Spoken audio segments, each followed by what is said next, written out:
Okay, welcome to my living room. I just want to read some kids' books to whoever wants to listen. And some of my favorite kids' books is The Chronicles of Narnia by C.S. Lewis. So I'm going to start with book 1, of course.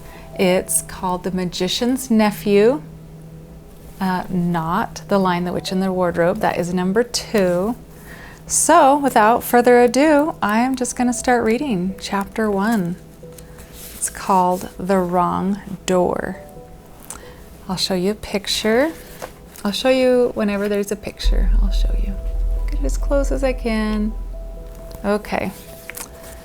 All right, so what I like about the Chronicles of Narnia is that there's just so many things that pertain to our world.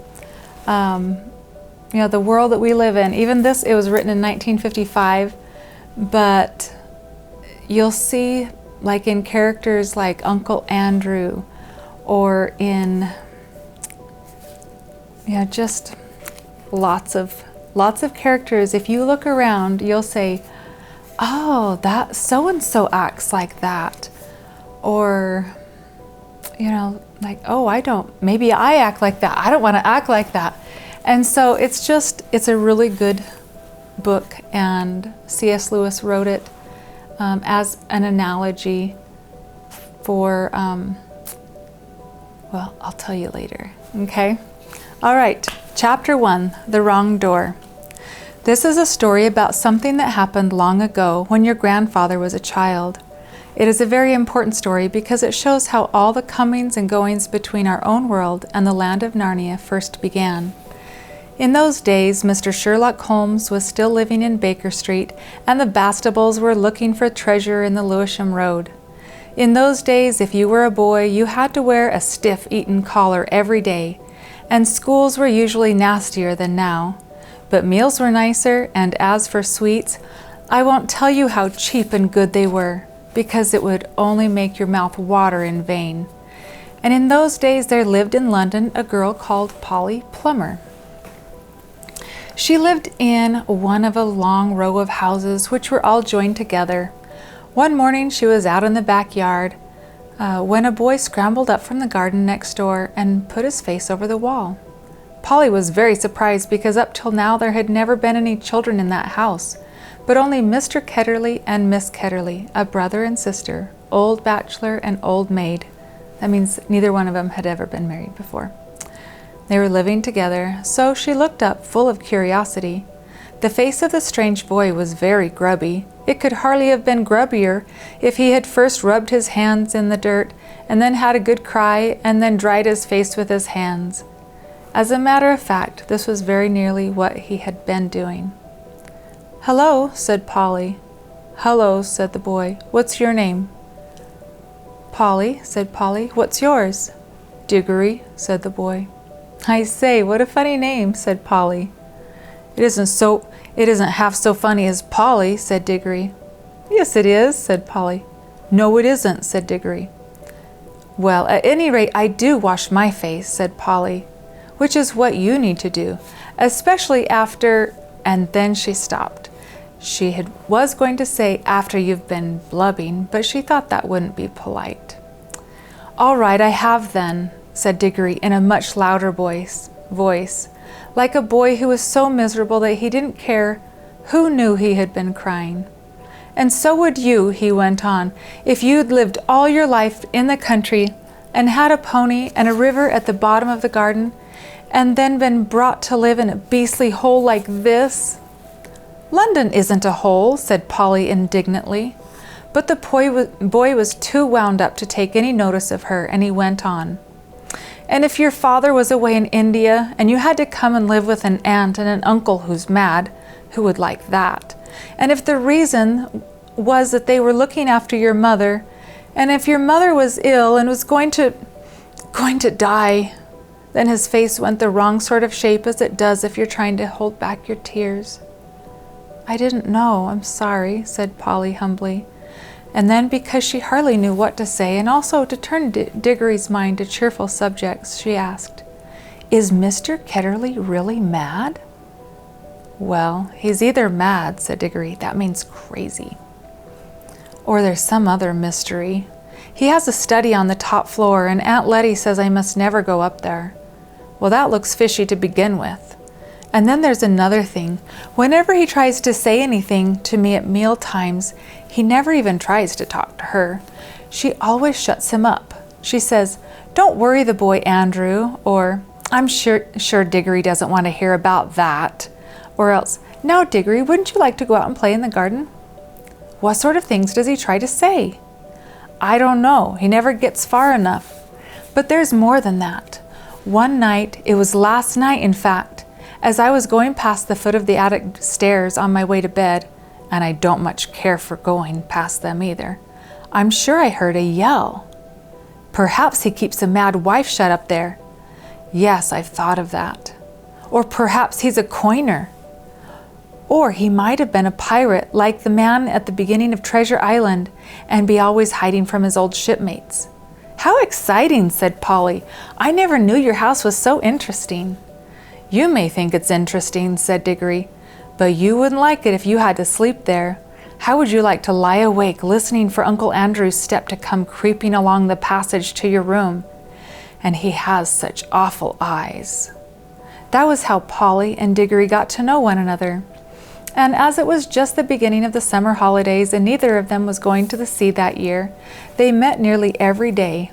Their adventures began chiefly because it was one of the wettest and coldest summers there had been for years. That drove them to do indoor things. You might say indoor exploration. It is wonderful how much exploring you can do with a stump of candle in a big house or in a row of houses.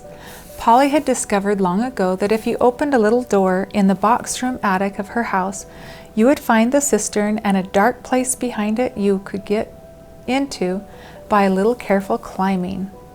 The dark place was like a long tunnel with brick wall on one side and sloping roof on the other. In the roof there were also little chunks of light between the slates. There was no floor in this tunnel. You had to step from rafter to rafter, and between them there was only plaster. If you stepped on this, you would find yourself falling through the ceiling of the room below. Polly had used the bit of the tunnel just beside the cistern as a smuggler's cave. She had brought up bits of old packing cases and the seats of broken kitchen chairs and things of that sort and spread them across from rafter to rafter so as to make a bit of floor. Here she kept a cash box containing various treasures and a story she was writing and usually a few apples. She had often drunk a quiet bottle of ginger beer in there. The old bottles made it look more like a smuggler's cave. Diggory quite liked the cave. She wouldn't let him see the story, though. But he was more interested in exploring. Look here, he said. How long does this tunnel go on for? I mean, does it stop where your house ends? Okay, let me show you the picture. Okay. No, said Polly. The walls don't go out to the roof. It goes on. I don't know how far. Then we could get the length of the whole row of houses. So we could, said Polly. And oh, I say. What? We could get into the other houses. Yeah, and be taken up for burglars. No thanks. Don't be so jolly clever. I was thinking about the house beyond yours. What about it? Well, it's the empty one. Daddy says it's always been empty ever since we came here. I suppose we ought to have a look at it then, said Diggory. He was a good deal more excited than you'd have thought from the way he spoke, for of course he was thinking, just as you would have been, of all the reasons why the house might have been empty so long. So was Polly. Neither of them said the word haunted, and both felt at once that once the thing had been suggested, it would be feeble not to do it. Shall we go and try it now? Said Diggory. All right, said Polly. Don't if you'd rather not, said Diggory. I'm game if you are, said she. How are we to know when we're in the house but one? They decided they would go out into the box room and walk across it, taking steps as long as the steps from one rafter to the next. That would give them an idea of how many rafters went to a room.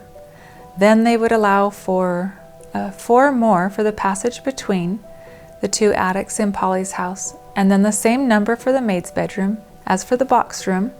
That would give them the length of the house. When they had done that distance twice, they would be at the end of Diggory's house. Any door they came to after that would let them into the attic of the empty house. "But I don't expect it to be empty at all," said Diggory. "What do you expect?" "I expect someone lives there in secret, only coming in and out at night with a dark lantern. We shall probably discover a gang of desperate criminals and get a reward. It's all rot to say a house would be empty all those years unless there was some mystery." "Daddy thought it must be the drains," said Polly. "Oh, pooh, grown-ups are always thinking of uninteresting explanations," said Diggory. Now that they were talking by daylight in the attic instead of by candlelight in the smuggler's cave, it seemed much less likely that the empty house would be haunted. When they had measured the attic, they had to get a pencil and do a sum. They both got different answers to it at first, and even when they agreed, I'm not sure they got it right. They were in a hurry to start on the exploration. "We mustn't make a sound," said Polly as they climbed in again behind the cistern. Because it was such an important occasion, they took a candle each. Polly had a good store of them in her cave. It was very dark and dusty and drafty, and I keep skipping a page. They stepped from rafter to rafter without a word, except when they whispered to one another. "We're opposite your attic now," or "This must be halfway through our house." And neither of them stumbled, and the candles didn't go out, and at last they came to where they could see a little door in the brick wall on their right. There was no bolt or handle on this side of it, of course, but the door was made for getting in, not for getting out. And there was a catch, as there often is inside of a cupboard door, which they felt sure they would be able to turn. "Shall I?" said Diggory. "I'm game if you are," said Polly, just as she had said before. Both felt that it was becoming very serious, but neither would draw back. Diggory pushed round the latch with some difficulty. The door swung open, and a sudden daylight made them blink. Then, with a great shock, they saw that they were looking not into a deserted attic, but into a furnished room. But it seemed empty enough. It was dead silent. Polly's curiosity got the better of her. She blew out her candle and stepped out into the strange room, making no more noise than a mouse. It was shaped, of course, like an attic, but furnishings in a sitting room. Every bit of the walls was lined with shelves, and every bit of the shelves was full of books. A fire was burning in the grate. You remember that it was a very cold and wet summer that year. And in front of the fireplace, with its back toward them, was a high-backed armchair. Between the chair and Polly, and filling most of the middle of the room, was a big table piled with all sorts of things, printed books and books of the sort you write in, and ink bottles and pens and sealing wax and a microscope. But what she noticed first was a bright red wooden tray with a number of rings on it. They were in pairs, a yellow one and a green one together, and then a little space, and then another yellow one and another green one. They were no bigger than ordinary rings, and no one could help noticing them because they were so bright. They were the most beautifully shiny little things you can imagine. If Polly had been a little younger, she would have wanted to put one in her mouth. The room was so quiet that you noticed the ticking of the clock at once, and yet, as she now found, it was not absolutely quiet either. There was a faint, a very, very faint humming sound. If vacuum cleaners had been invented in those days, Polly would have thought it was the sound of a Hoover vacuum being worked a long way off, several rooms away and several floors below. But it was a nicer sound than that, a more musical tone, only so faint that you could hardly hear it. "It's all right, there's no one here," said Polly, over her shoulder to Diggory. She was speaking above a whisper now, and Diggory came out blinking and looking extremely dirty, as indeed Polly was too. "This is no good," he said. "It's not an empty house at all. We'd better leave before anyone comes." "What do you think those are?" said Polly, pointing at the colored rings. "Oh, come on," said Diggory. "The sooner—" He never finished what he was going to say, for at that moment something happened. The high-backed chair in front of the fire moved suddenly, and there rose up out of it, like a pantomime demon coming out of a trap door, the alarming form of Uncle Andrew. They were not in the empty house at all. They were in Diggory's house and in the forbidden study. Both children said, "Oh!" and realized their terrible mistake. They felt they ought to have known all along that they hadn't gone nearly far enough. Uncle Andrew was tall and very thin. He had a long, clean-shaven face with a sharply pointed nose and extremely bright eyes, and a great tousled mop of gray hair. Diggory was quite speechless, for Uncle Andrew looked 1,000 times more alarming than he had ever looked before. Polly was not so frightened yet, but she soon was, for the very first thing Uncle Andrew did was walk across to the door of the room, shut it, and turned the key in the lock. Then he turned round, fixed the children with his bright eyes, and smiled, showing all his teeth. "There," he said, "now my fool of a sister can't get at you." It was dreadfully unlike anything a grown-up would be expected to do. Polly's heart came into her mouth, and she and Diggory started backing toward the little door they had come in by. Uncle Andrew was too quick for them. He got behind them and shut the door to that one too, and stood in front of it. Then he rubbed his hands and made his knuckles crack. He had very long, beautifully white fingers. "I am delighted to see you," he said. "2 children are just what I wanted." "Please, Mr. Ketterly," said Polly, "it's nearly my dinner time and I've got to go home. Will you let us out, please?" "Not just yet," said Uncle Andrew. "This is too good an opportunity to miss. I wanted 2 children, you see. I'm in the middle of a great experiment. I've tried it on a guinea pig and it seemed to work. But then the guinea pig can't tell you anything, and you can't explain to it how to come back." "Look here, Uncle Andrew," said Diggory. "It really is dinner time and they'll be looking for us in a moment. You must let us out." "Must?" said Uncle Andrew. Diggory and Polly glanced at one another. They dared not say anything, but the glances meant, "Isn't this dreadful?" and "We must humor him." "If you let us go for our dinner now," said Polly, "we could come back after dinner." "Ah, but how do I know you would?" said Uncle Andrew with a cunning smile. Then he seemed to change his mind. "Well, well," he said, "if you really must go, I suppose you must. I can't expect 2 youngsters like you to find it much fun talking to an old buffer like me." He sighed and went on. "You've no idea how lonely I am sometimes. But no matter, go get your dinner. But I must give you a present before you go. It's not every day that I see a little girl in my dingy old study, especially, if I may say so, such a very attractive young lady as yourself." Polly began to think he might not really be mad after all. "Wouldn't you like a ring, my dear?" said Uncle Andrew to Polly. "Do you mean one of those yellow or green ones?" said Polly. "How lovely!" "Not a green one," said Uncle Andrew. "I'm afraid I can't give the green ones away. But I'd be delighted to give you any of the yellow ones, with my love. Come and try one on." Polly had now quite got over her fright and felt sure that the old gentleman was not mad. And there was certainly something strangely attractive about those bright rings. She moved over to the tray. "Why, I declare," she said, "that humming noise gets louder over here. It's almost as if the rings were making it." "Oh, what a funny fancy, my dear," said Uncle Andrew with a laugh.